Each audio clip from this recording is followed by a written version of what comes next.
Geda gedi geda oh.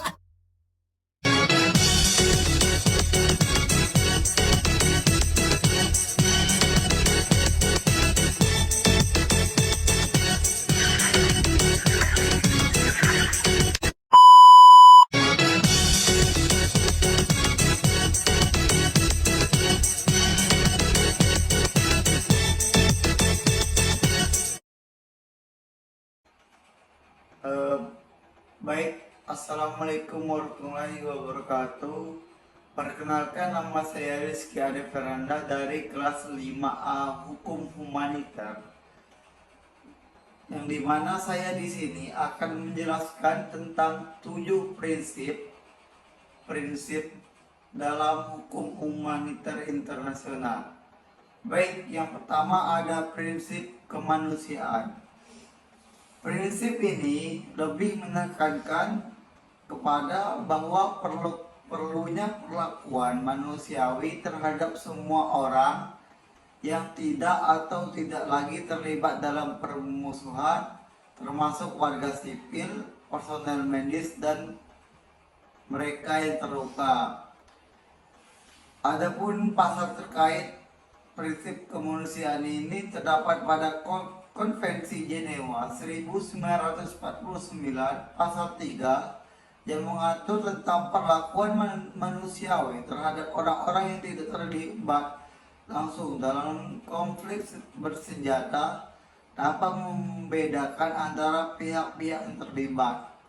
Tujuannya untuk mengurangi penderitaan manusia dan melindungi martabat individu selama konflik bersenjata.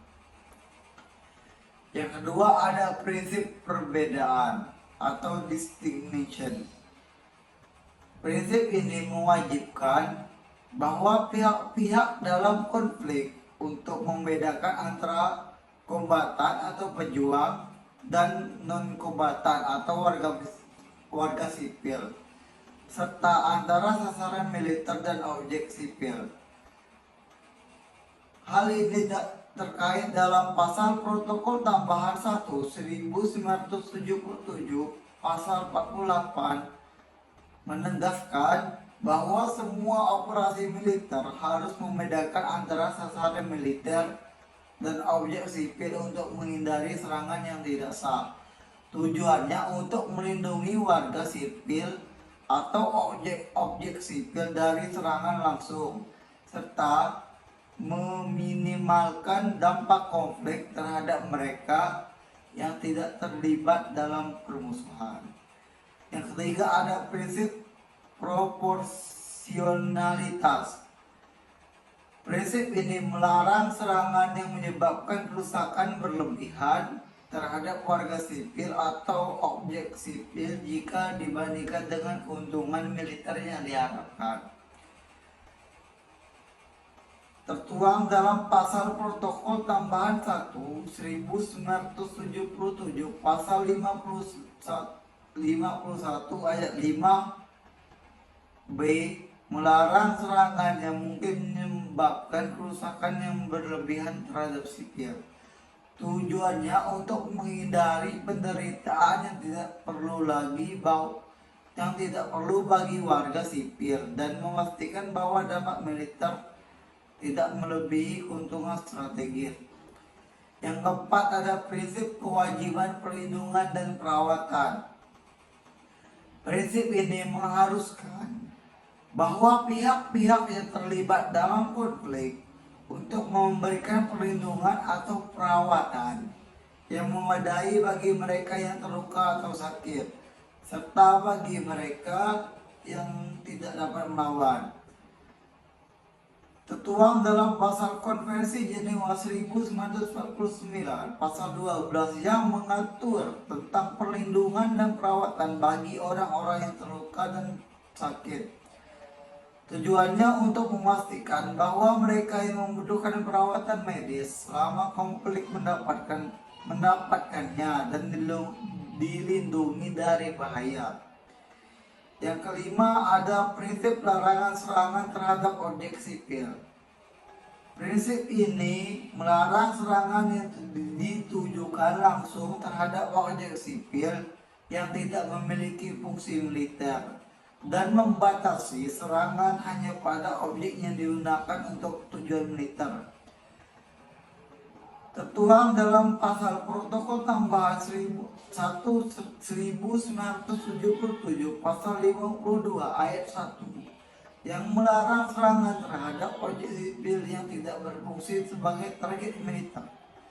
Tujuannya untuk melindungi infrastruktur sipil dan mengurangi dampak negatif konflik terhadap kehidupan sehari-hari masyarakat sipil. Yang keenam, ada prinsip larangan penggunaan senjata dan metode pertempuran tertentu.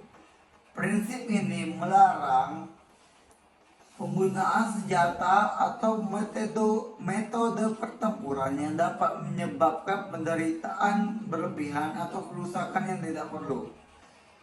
Tertuang dalam pasal protokol tambahan 1977 pasal 35 ayat 2 yang melarang metode peperangan yang menyebabkan penderitaan yang tidak sebanding. Tujuannya untuk mengurangi kekejaman dan dampak destruktif dari senjata dan metode peperangan yang tidak sesuai dengan prinsip kemanusiaan. Yang terakhir ada prinsip kewajiban mencegah dan mengatasi kejahatan perang. Prinsip ini menekankan tanggung jawab negara untuk mencegah dan mengadili pelanggaran terhadap hukum humaniter internasional, termasuk kejahatan perang. Hal ini tertuang dalam pasal Konvensi Jenewa 1949, pasal 49 Konvensi 1, pasal 50 Konvensi 2, dan pasal 129 Konvensi 3 dan pasal 146 Konvensi 4 yang mengatur bahwa kewajiban negara untuk menuntut pelanggaran serius terhadap konvensi-konvensi tersebut. Prinsip-prinsip ini dirancang untuk memastikan bahwa konflik bersenjata dijalankan dengan cara yang lebih manusiawi dan mengurangi penderitaan bagi semua pihak yang terlibat, khususnya bagi mereka yang tidak terlibat dalam permusuhan.